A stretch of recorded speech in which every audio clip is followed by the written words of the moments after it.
You're watching In the Outdoors, and today we're going to compare the all-new Insta360 X4 with the new GoPro. And so we're going to see which one's the best action camera for fishing, and also what's better for a close-up, underwater, slow motion of fighting a fish, whether you're just a simple fisherman, a guide, or just a passenger. First, we'll talk about how you go about attaching a GoPro or Insta360 to a pole to do something I seriously recommend, which is going to be recording a slow motion up close underwater video. And as long as you're not the one that's fighting the fish, you can record it. And then we'll explain how reframing works on the 360. No need to explain on the GoPro. And then we'll show you some of the amazing 4K, even 5.3K footage we've got in my dad's professional guide salmon fishing boat of close-up underwater fish-ons. It's amazing. And then we'll compare specs that you will find useful while doing these activities. Let's jump right in. All right, so it might seem kind of surprising to you that the Insta360, especially the Insta360 X4, the app is kind of just easier to use versus the GoPro Quick app. So start with GoPro. So you download the app, GoPro Quick, then you need to sign in, and then you navigate to the cameras button on the bottom. Then you click add camera, and then you click the camera you have, and then you follow the steps from there. That just confirms that the camera you're using is that camera. And then from there, you are probably intelligent enough to go further because you understand the rest of that. There's nothing explained with that. And then with the Insta360 X4 app, you just need to get the app and sign in. Really simple. I had really no experience. I just did that myself. If I wanted to make something extra convenient, I might search it up a little bit. And then you navigate to add camera, or the middle button, and you click it, and then it detects a new camera nearby. And then you click a connect or whatever it was once the camera's on, and then you just connect via the Wi-Fi. It also does Bluetooth at the same time. And then you can click that bottom middle button again, and you get a live, low resolution live view of what it's looking at. You could also click this media or whatever it says button right here, and when the camera's connected, it'll show what's on the camera and also what's downloaded to your device, which is always going to be on there unless it's deleted. And then there's going to be which has all that stuff. And there's no cloud for Insta360. That's a little issue with me. So if you record a lot, you won't be able to really save it super well just to still get that 360 when you reframe it. And speaking of reframing, you just click one of those. Let's say you click this one, and then you get to pinch and zoom. It kind of changed it the past month, but you got to click this button to release all the other features. You could figure that out. You can slow things down when you're recording in 5.7K. 60 or even lower, whatever you want to do. I'll talk about that in a minute. Super simple, really nice, and 50% of the camera is just reframing. 50% of the camera is reframing, bro, to whatever view you want. And if you have any questions about anything or any future video ideas or improvements for the channel, please let me know in the comments, because I will probably answer you within minutes, because, well, there's only like 6 hours of my day that I would not be able to, like, literally respond. Barely even that amount of time. Anyway, it's time to show you the amazing content we got when putting these action cameras on poles, just to get this close-up of these beautiful fish, well, fighting them. And most of these clips will be shot on, well, all of them will be shot on a variety of my own action cameras. Maybe you might see one that's actually from my dad's GoPro Hero 10, but we got the X4, which I got a bunch of good content on that. I normally use this as my 11 as my underwater one, and the 12. I don't have the 13, even though it really officially dropped today. There's pre-orders like a week before, but it officially dropped today, and so I don't have it yet, but I will have it. I'll have it later, probably within 2 weeks from right now. So when I say new camera, I'm referring to the GoPro Hero 12. With that being said, anyway, let's see some amazing footage. They're bangers, and let's go.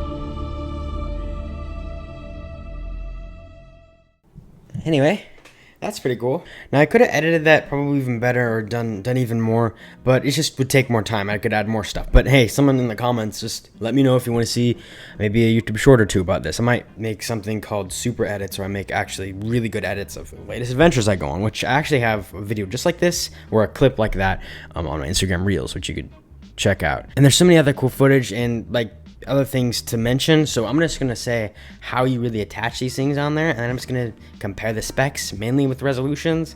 And I'm just gonna say it right now, the Insta360 X4 is kind of easier to use, especially if you have heard about the technology existing that has two lenses that are warped, allowing it to get both sides, both angles, but warped field of view, so it's like a half circle, which turns it into a sphere. If you understand 360 cameras, then that's kind of how they work.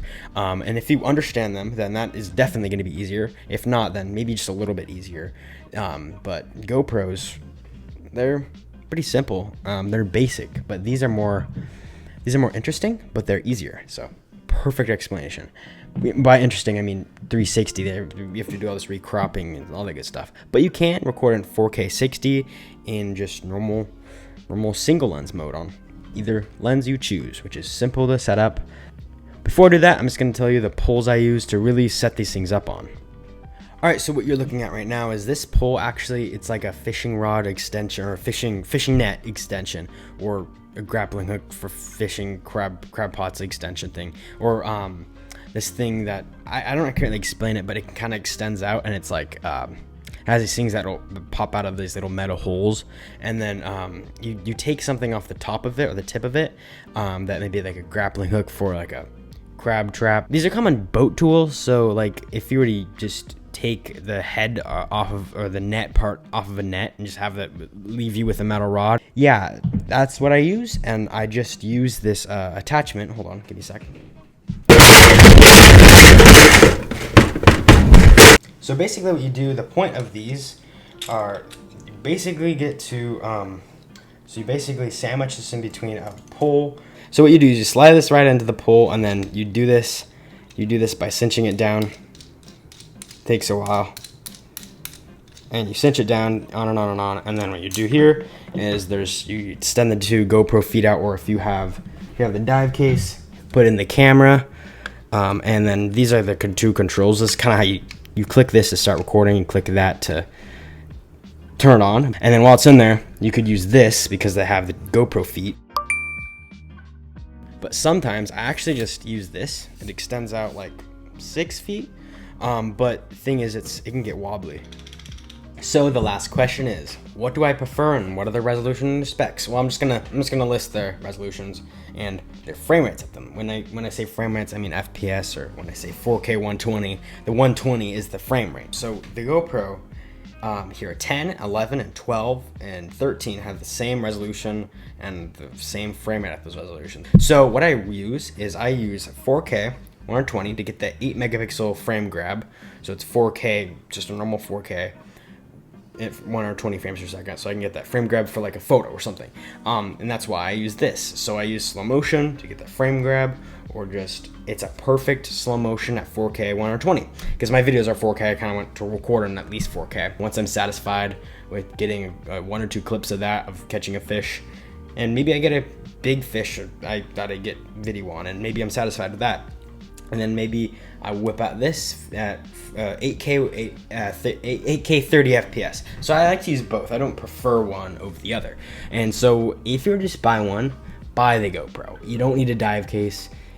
It is much cheaper, because this is $500. This is 400, and well, 300 with the subscription, which knocks it down $100, so making it 300. But this is 500. But you need the dive case, or else it's gonna look fuzzy. Like literally, it's constantly blurry. You can't record. No matter what you do. So that's why I need a dive case, and I recommend getting this one, because I've tried getting an off-brand, but the ring around it still appears. And the resolutions on these things are really simple. This one can do single lens mode in 4K 60, and it can also do, it's one of its main features, which is rare in the Insta360 community. I didn't even think we'd get this in 2024, but it could do 8K 30 FPS in 360. So when you recrop that's 8K literally everywhere you reframe, or no, 4K everywhere you reframe that. Anywhere you want to reframe that. So, and then when you record in now the past generation of the Insta360s, they could do 5.7K. But now this can do that, but at double the frame rate. So you could actually slow it down by 2. That's why I like to use it sometimes when I'm putting it into the water, but I use this instead, so it kind of defeats the point. And the slow motion on this isn't that good either. And when you reframe 5.7K or 5.6K, it's gonna be like 1080p when you send it out of the app. This could do 5.3K 60 FPS, 4K 120, 2.7K and 240. Yeah, anyway, that's everything there is to know about that. I hope you guys enjoyed. Have any other questions, ask me in the comments. We have some amazing videos coming up in the future, like a Hero 13 unboxing, a GoPro Hero 13 unboxing, and review, full review, really in-depth review. I think I'll probably try and do that. And we might even go in like near the end of September. We might actually go to Luna Lake, which is on a big hike up to catch some golden trout. Precision cameras and adventures, perfect video for you. Coming up soon. We actually did that before though, but we just scattered it out. See if it's a good spot. So subscribe if you enjoy content like this or content we see in the future or the outdoors. If you're a true outdoorsman, you're gonna want to subscribe. And with that being said, stay outdoorsy.